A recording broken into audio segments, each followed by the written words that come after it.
Welcome back, everybody. Today I have Serilla, and unlike all the other showcases where I try to ram this character into RTA, lose or win and tell you it's a scam or not a scam, today I'm here to tell you that this character was probably designed for Rift, which is the new PvE game mode. If you didn't see it, it's pretty good. It gives you red gear, it gives you purple gear, it ruins your perception of what's good and what's bad. However, more than anything else, it's something that you have to clear no matter what, just because there's a little battle pass thing that you have to claim and it has good rewards. This is kind of like expedition obligation. Whether or not you choose to farm this later on, that's totally fine. You could do hunts and stay there. However, if you're looking for more general gear and stuff, by all means, you should be doing Rift. And assuming you're in that path and you don't care about mystics or covenant bookmarks, today I have Serilla for you. As you can see here, I have my Serilla at about 3.4k attack, 220 speed, and 56 effectiveness. The crit damage is there, of course. The damage is not as important as the effectiveness because if you didn't recently hear, they changed her EE and they buffed it so that now, if you choose the EE that affects her Flaming Kiss, it gives her a 100% chance to defense break for 2 turns, which is really nice, obviously. And it also applies to burn effects. Now, normally, that wouldn't be that good of a buff to a character, but since Rift is out and since she's a fire unit, what you can now do is use this EE. You can use Bloody Roads, which gives you effectiveness or gives you bonus effectiveness and allows you to apply Vampiric Touch on the enemy for 2 turns. Those two things together kind of make her a Rift powerhouse. Now, disclaimer before we get into the showcase of this, because Serilla is inevitably gonna look pretty good, probably. I am Rift level 21, and Serilla is definitely not the sort of character that you need early on in Rift. A couple notes about Rift that I noticed while trying to build it for new characters, or for new players rather, is that speed, unfortunately, is more important than any tankiness, any bulk, anything in between when it comes to building your first baby Rift team. And the reason for that is that no matter how much tankiness you have, no matter how many debuffs you land, with Annihilation Protocol, it says that it attacks all enemies and it decreases the debuff durations of the caster by 1 turn. Now, the reason why this is really annoying is because no matter how much stalling, how much tanky, how much whatever you have, if Xeon is able to continuously stack his defense penetration, the fight's over. And until you get to level 8 where your Hazel, your Tamarin can survive and you inevitably will like slow clear, this is going to be a big issue. And with that in mind, Serilla is not really able to help you in that sense. She does have more burn, she does have vampirism, she does have defense break on S3 and S1. However, what's more important than the defense breaks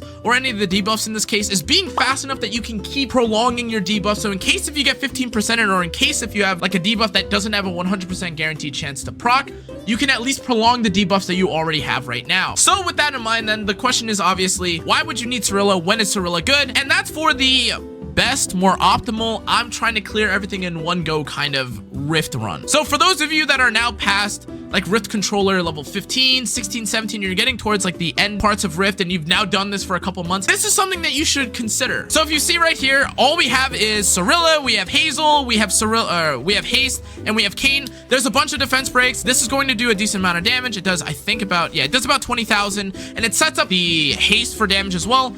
There's already 3 buffs, there's 2 chances for defense breaks, and that isn't including any vampirism or any other debuffs that I could have applied. The team that I have here is Haste and Serilla because both of them have the defense breaks, and although you could obviously replace Haste here or the Serilla here with Ken or, I don't know, maybe Elfeld, what I found to be really nice is that Serilla and Haste both do decent amount of damage. They're averaging around like the 40 to 30,000 damage range if you build them decent high damage and effectiveness. And with these characters having access to stuff like Alabastron or having access to Bloody Roads, you don't need as much stat, paired with the fact that Mascot Hazel also has the built-in 10 effectiveness that she provides to the whole team. This is a pretty good character. And if you look at the top, you see that there's a vampirism and it's being prolonged, and it's now 2 turns. There's a defense break, there's bleeds, there's unhealable. Unhealable doesn't matter, of course, but we don't have that many of the defense penetration buffs stacked up already. There's only 4, and it looks like based on how many times we're hitting right now that it's going to basically stay like this. 2 chances of defense break, including like another opportunity for Haste to defense break on his S2, or sorry, on his S1, because I have his EE. These are all good safety nets to make sure that my team has defense break and we're having Kayn hit like a bunch of times. My Kayn also has Alencia's Wrath. And so in general, this is not supposed to be about clearing it safely or clearing it, you know, for new players. This is once you're starting to hit the late game where you want to guaranteed or more consistently clear content in 1 or 2 runs. Leaning more towards 1 run for sure, because 2 runs is a lot easier to do, especially once you're Rift level 21. I'm very frustrated and annoyed with the game when I clear it like this. So hopefully with this next hit from Haste, okay, perfect. There's a defense break opportunity. no defense break opportunity. But again, even though we don't have that, like, it's possible for Serilla to apply the defense break here again. Okay, so I have a Redux. I've decided to change my Serilla, and now my Serilla has a little bit of bulk. She's got a little bit of damage. She's got effectiveness. Let's try this out. And it doesn't look like she's even close to dying this time, so perfect. Okay, so the debuffs ran out here, but everyone should still be okay health-wise, right? Right. Haste does his skill 3. Defense broken. Great. Serilla does her S2, so she heals herself up. She gives herself Gab, and bing, bang, boom. This is exactly what we were looking for. All right.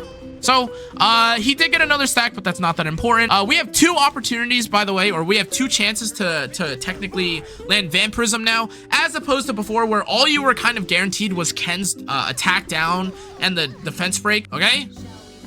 I think this looks pretty safe. In all honesty, this looks pretty safe. But so long as you're able to clear in one run, the actual speed of that run is not that important, especially because, you know, Rift is here to stay permanently. This is as consistent as it can get, right? Like, you can't, like, I could just literally tell you, okay, your haste 15%, and now you have bleeds for the entire run because you have Kane or you have Jacko prolonging it. I'm not saying that you won't be able to clear with CERN, right? But like, for people that want to clear in one go, you need to defense break. You need a reliable defense, like, you need a reliable defense break.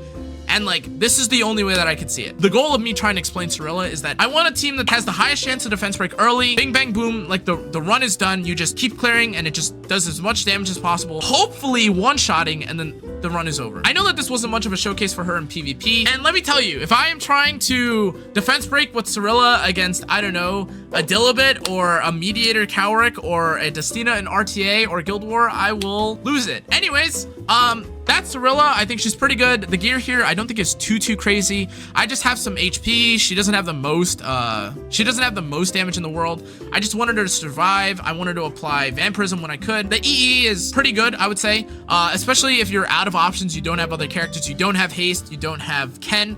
This is definitely someone that you could either take alongside haste, replaced haste with, replaced Ken with. If you're going to be doing Rift, consider Serilla as an option for debuffs. But anyways, guys, that's gonna be it for this video. I hope you enjoyed. I will see you all in the next one. Make sure to let me know what you think of Serilla in the comment section below. Be sure to check out the rest of my platforms. I'll see you on the next one. Adios.